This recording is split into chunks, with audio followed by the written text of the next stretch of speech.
Sometimes a cool-ass movie comes along.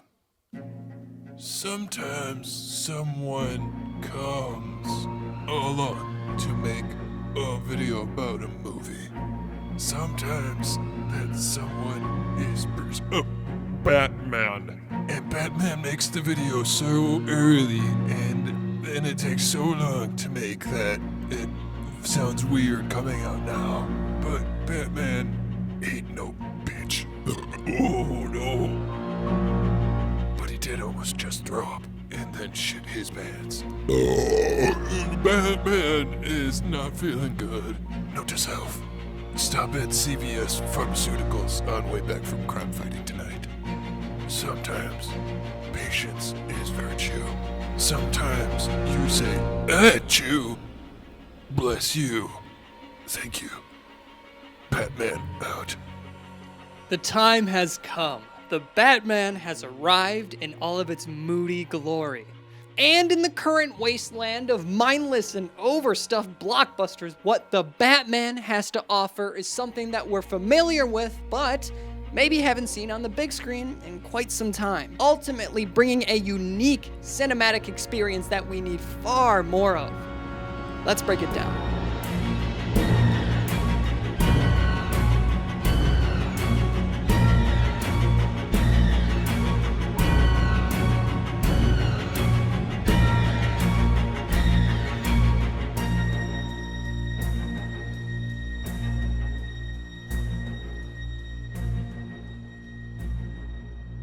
What's so exciting about Matt Reeves' Batman film is, well, Matt Reeves. I don't know if y'all have seen Dawn or War for the Planet of the Apes, but they are damn near masterpieces. And now, a moment of silence for this iconic shot from Dawn of the Planet of the Apes.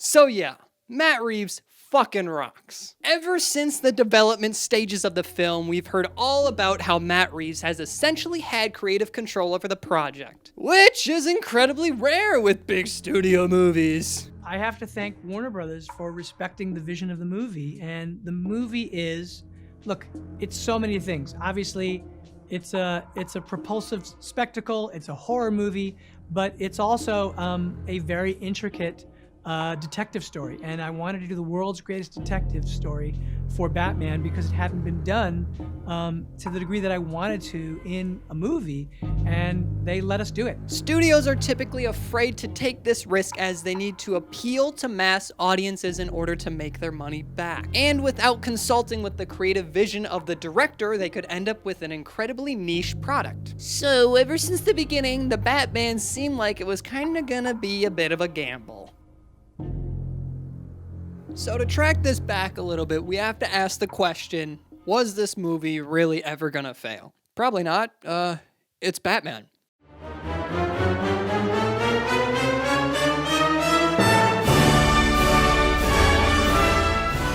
People have still been skeptical at DC. People may not have wanted to attend the lengthy runtime.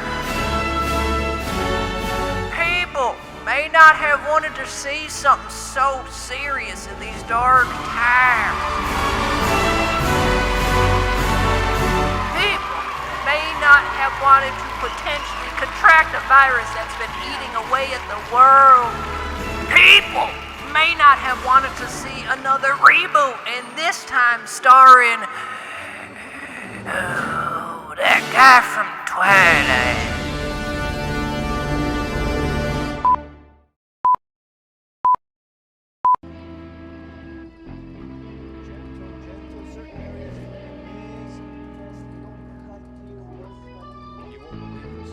But hey, Now he's this guy. Eddie, dance! Dance, Winslow! Dance! Come on, you boys, the Winslow here! How we got to the woods last year into the same we just started. We got put in a big dog.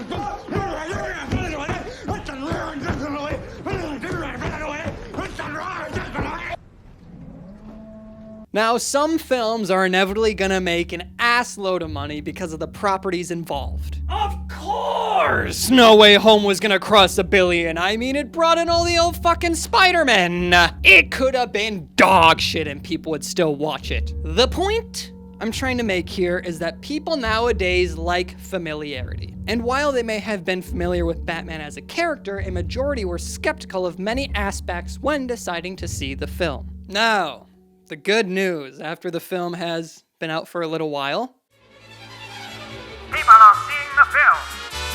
It's already made its money back on a $200 million budget, most of that budget being due to COVID complications. It's amazing to see what this film has already done and what I hope it does for the future of our kind. this film isn't pandering to audiences or fans. Yes, it has the nods that come with a Batman film, such as having a Batmobile sequence, and honestly the best Batmobile sequence yet, and maybe even one of the best car chases ever. I got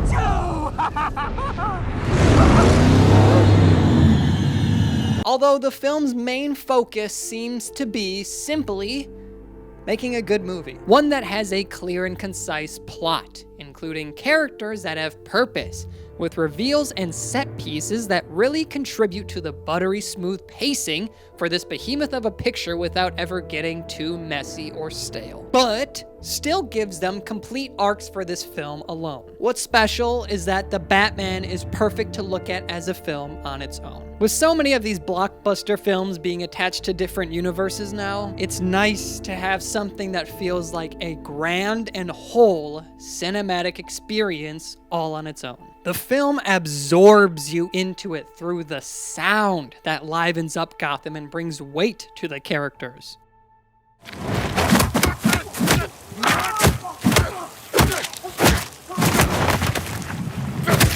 The editing keeps the scenes going and the action clear, but the element that contributes most to the trance that this film holds is Michael Giacchino's score.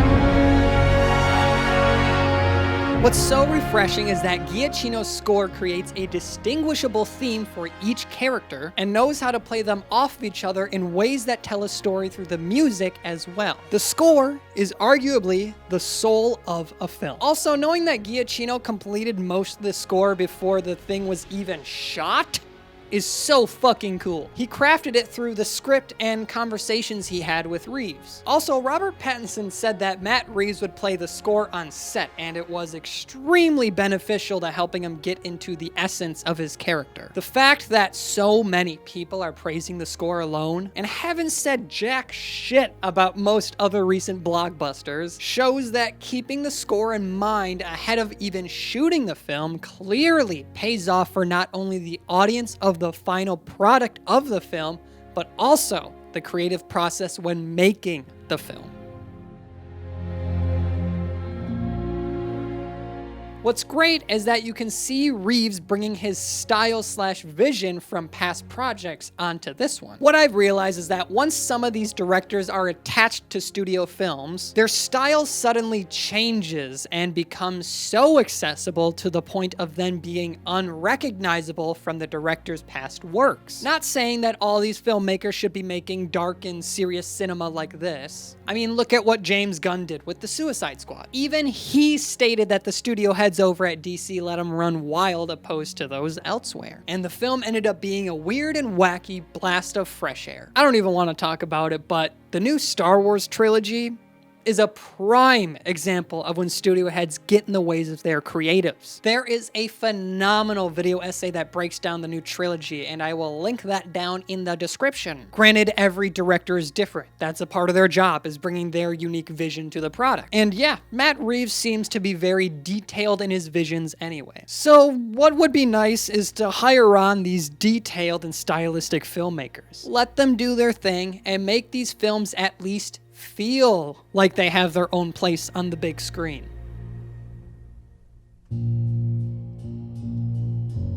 This iteration of Batman leads into the dark, rageful, and beaten down version of Gotham. The approach to story and tone here is incredibly well realized. It holds a light to original campy noir films as well as heavy and detailed crime films of recent years. It's very satisfying and refreshing to see the detective side of Batman that we've always kind of known about throughout the comics and whatnot, but never really saw in too much detail in any of the films. What's so lovely about this blockbuster is that it does tell the classic tale of a hero attempting to defy evil, and although other films may do it through brute force, this film dives deep into the realistic detective work of taking down such a bad boy.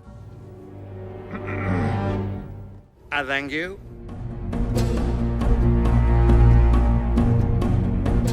In the end, I hope that what the Batman tells studio heads is that we are willing to sit through a long run time as long as it doesn't feel as such and only contributes to better the film. Take the risk. It pays off. We want to see something different. Yes, there's always going to be the familiar blockbusters that fly around, but man, the world needs something different right now. But I think we are now craving an overall better experience that will stick with us since it's becoming such a struggle to even go to the movie theater with the pandemic and the streaming wars. I think we'd all rather walk away feeling compelled by the filmmaking and amazed at what we are experiencing in such a spectacular viewing environment, as opposed to confused and bored at what you just witnessed. I want to be surprised at what I'm digesting on the big screen again, and I hope we see more of these blockbusters trying to simplify themselves and tell a clear and concise, impactful story, and not just be popcorn schlock.